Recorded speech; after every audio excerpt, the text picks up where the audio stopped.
na ang laro. Bumilang na kayo. Una, ikalawa, ikatlo, Una, ikalawa, ikatlo, Tribulasyon. tribulación. Estamos en la buena composición. Ang komposisyon ng tanan ay paglalarong mahusay. Ang magulo ay mahalay. Sa mata ng mga kapitbahay, mga binibini at mga ginoo. Matatanda at batang ngayon naririto. Malugod na bati tanging handog ko sa pagsimula nitong larong dukdo. Dibating patula, tulang mahabang mahaba. Sino nga ba ang mas henyo? Mga kababaihan o mga kalalakihan? Bilang babae, kung ako'y tatanungin, pag-aaral ay nararapat na tupad. Sapagkat magulang namin ang aming iniisip at sa ibang bagay ay di palang. At kayo mga kalalakihan, ano ang inyong tugon sa sinabi ng mga kababaihan? ako'y isang lalaki, matikas ang tindig. Pag-aaral din siyang aking hilig. Iniisip ko'y magulang at kapatid. Sana ang panig ko'y iyong mabatid.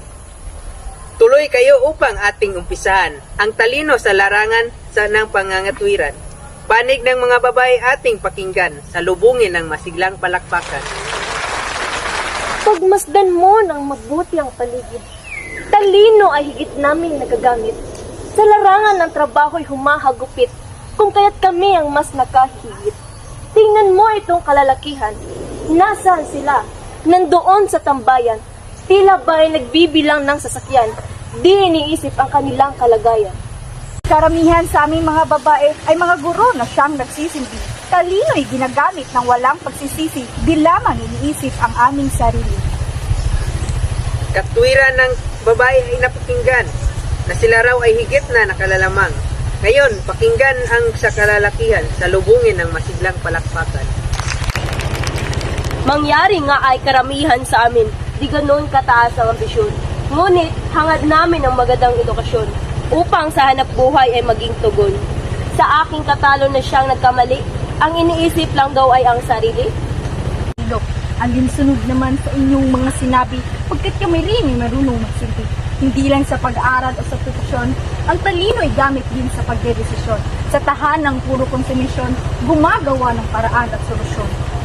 Natapos na ang panig ng mga lalaki na isisiwalat ng sarili. Mula sa salitang sinabi na ilalahad ng walang halong nino. Kung ang kalalakihan kung inyong mamasdan, uungat sila may pinag-aralan. Ngunit di ito nagagamit ng tahasan sapagkat iniisip sariling kapakanan. Hindi ba nalubos nila na maisip na ang buhay ay di pulis pa nag-init? Dapat ang pangarap ay abuting pilit kaysa maglaho at tuguyang mawaglit. Ngunit hindi mo rin ba ito napapansin? Mataas na propesyon ay mula sa amin. Inhinyero, pulis, mga sundalo rin. Nawa babae, ito'y iyong isipin. Kami nasubsob sa paghahanap buhay. Lakas at talino gamit araw-araw. Umaasang makamtan ang tagumpay upang landas namin ay huwag maligaw. Tumigil kayong dalawang naginginit. Kapwa katwiran ay humahagupit. Dalawang panig na nagtatalong pilit. Bigyan muna natin ng palakpang mainit. Mga kababaihan ang nagwagi.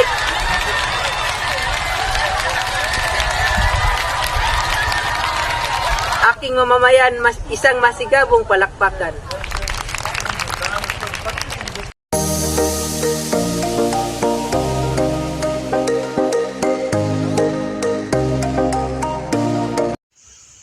Lahat tayo'y merong pagkakaiba. Sa wika pa lang malalaman na iba't ibang kultura. Sa wika ay nagkakaisa. Gabay ng may kapal lang kailangan nyo. Bigay ng biyaya sa inyo. Nais kong ipaalala na ang wika ay mahalaga. Pinoy, kami ay Pinoy. Ipakita sa mundo kung anong wika nyo. Wikang Pilipino, wikang makabago. Sadyang mahalaga to. Pinoy ako, Pinoy tayo. Dang dang darara.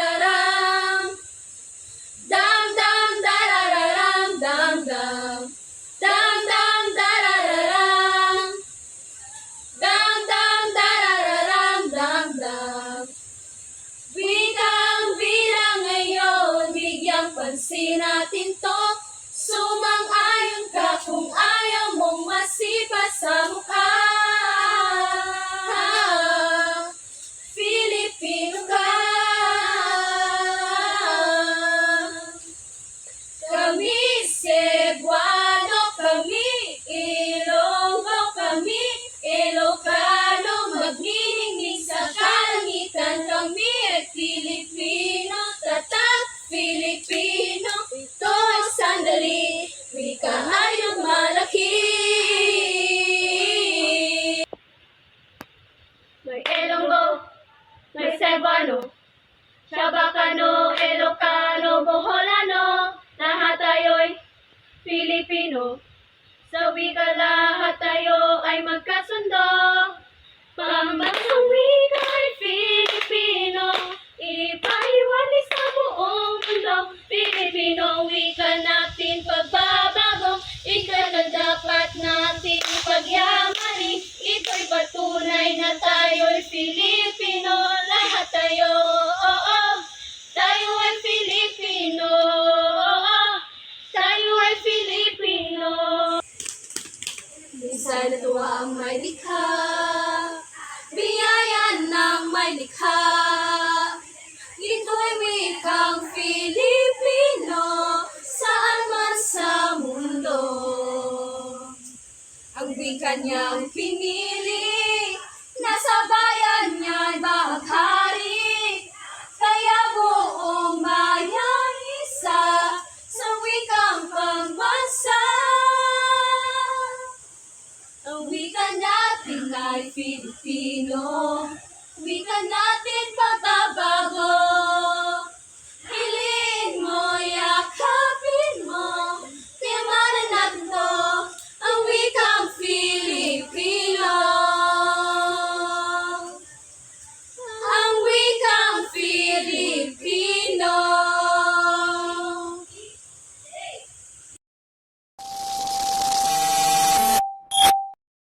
Sa bayan ng perlas ng silanganan, sa bawat sulok, puno ng kasaysayan, ganda sa nayon ay palaging nasisinagan. Ngunit, binabalot ng kadiliman. Tulong! Tulong! Umalingasaw! Ang bulok na sistema. Rinig ang kumakalam na sikmura. Pamumuhay ay hindi pantay at patas. Pantay at patas.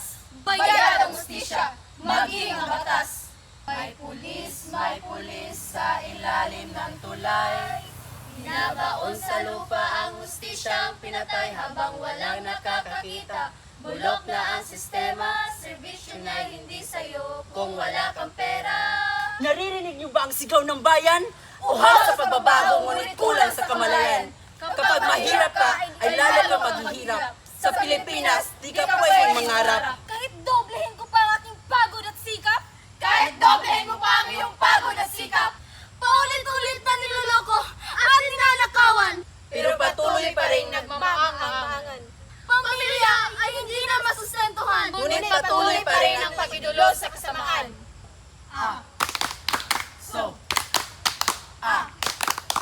So, hindi makapagsalita dahil may takip ang bibig. Hindi makapagsalita dahil may takip ang bibig. Sino may gawa? Sino may gawa? Sino may gawa? Sino may gawa nito? Manlolopig!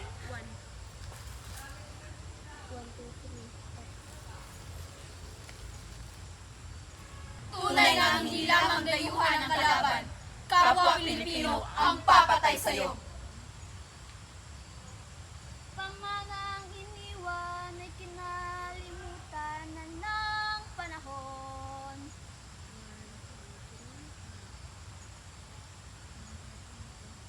Pangarap sa bansa, dinalanan ng alon. Katarungan ka sa ringan, sa lingot binaon. Pangarap sa bansa, dinalanan ng alon. Katarungan ka sa ringan, sa limot binaon. Sa siglo 21, sa bagong umaga, mga aral ni Rizal, diwa'y laging kasama.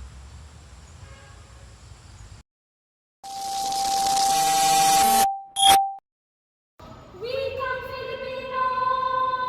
Wikang Filipino! Wikang Filipino! simbolo ng kultura at lahing Pilipino.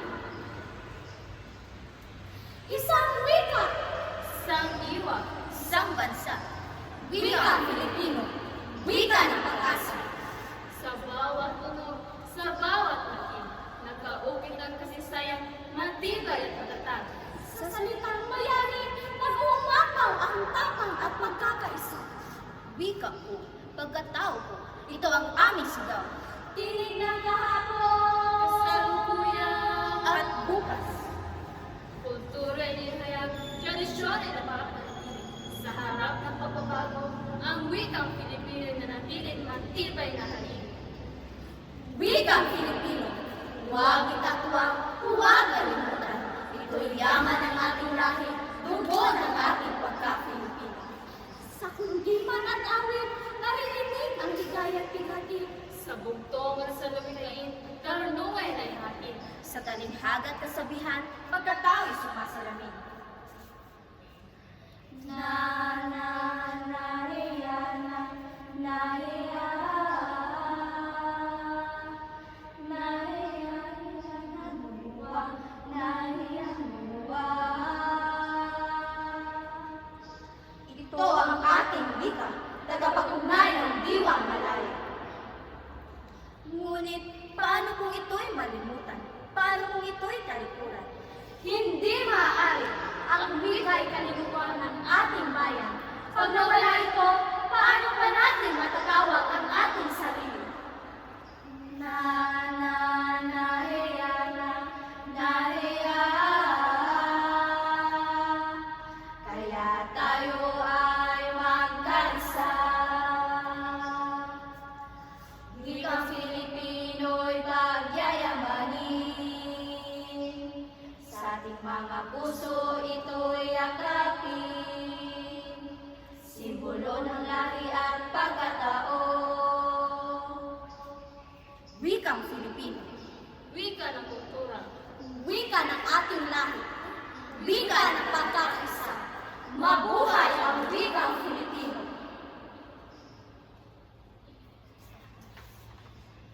Na na na hiya na hiya. At ngayon, ating tunghayan ang ikalimang pangkat sa kanilang balagtasan. Magandang umaga po, bating marangal. Ako nga po pala si Annalyn Samson, ang magandang lakambini sa inyong harapan.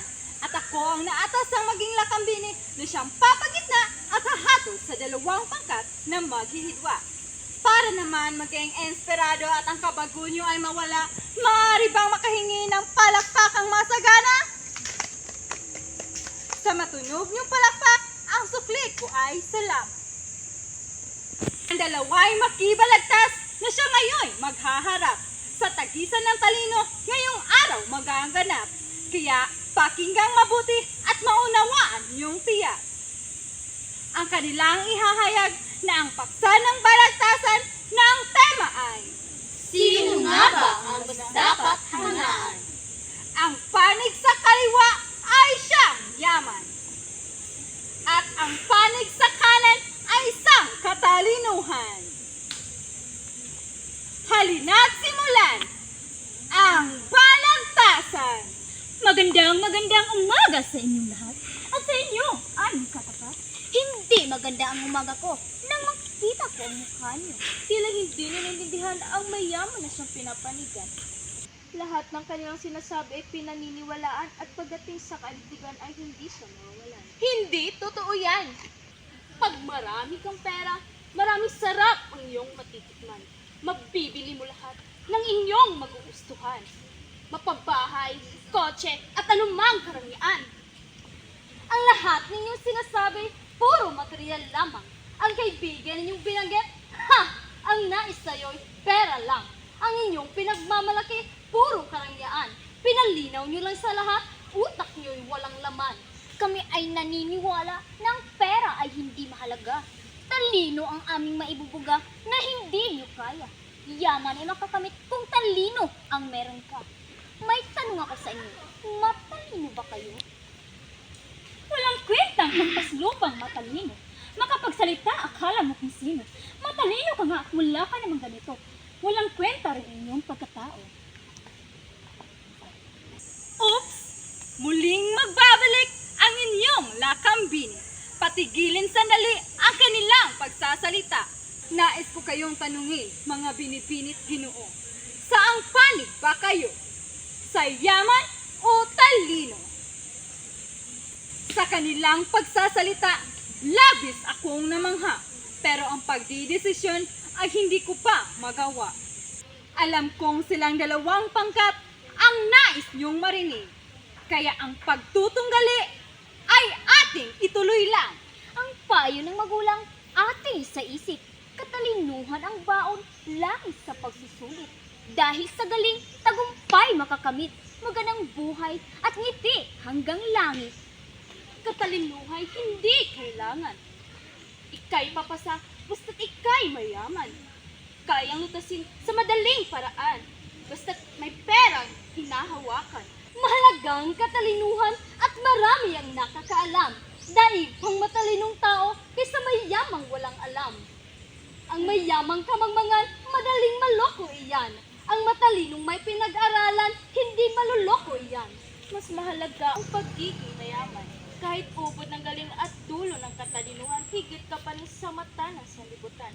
Pagkat ang tumataginting na salapi ang musikal ng sambayanan. Mas mahalaga ang talino sapagkat hindi ito nabibili. Hindi ito natunumbasan ng anumang salapi. Pera ang napapatakbo sa mundong ito. Walang kwentang itori ang walang perang tao. Ang halaga ng isang tao ay hindi masusukat sa perang hawak niyo. Ang pagkain, damit, bahay at iba pa ay hindi mabibili ng talino, puso at salita. Ang mayamang mangmang walang kwenta sa lipunan. Mas walang kwenta ang pulubing matalino lamang. Akin na pong pahintuin ang dalawang maghihidwa. Ang inyong magandang lakambini ay muling magsasalita. Ang aking hiling na ang dalawang pangkat ay magkamay na. At hatol ko'y heto na. Mahirap ang magpasya na aking gagawin. Ngunit ang alam ko, pareho kayong magaling. Walang magpapatalo hanggang sa muli. Kayo ay binati kong muli.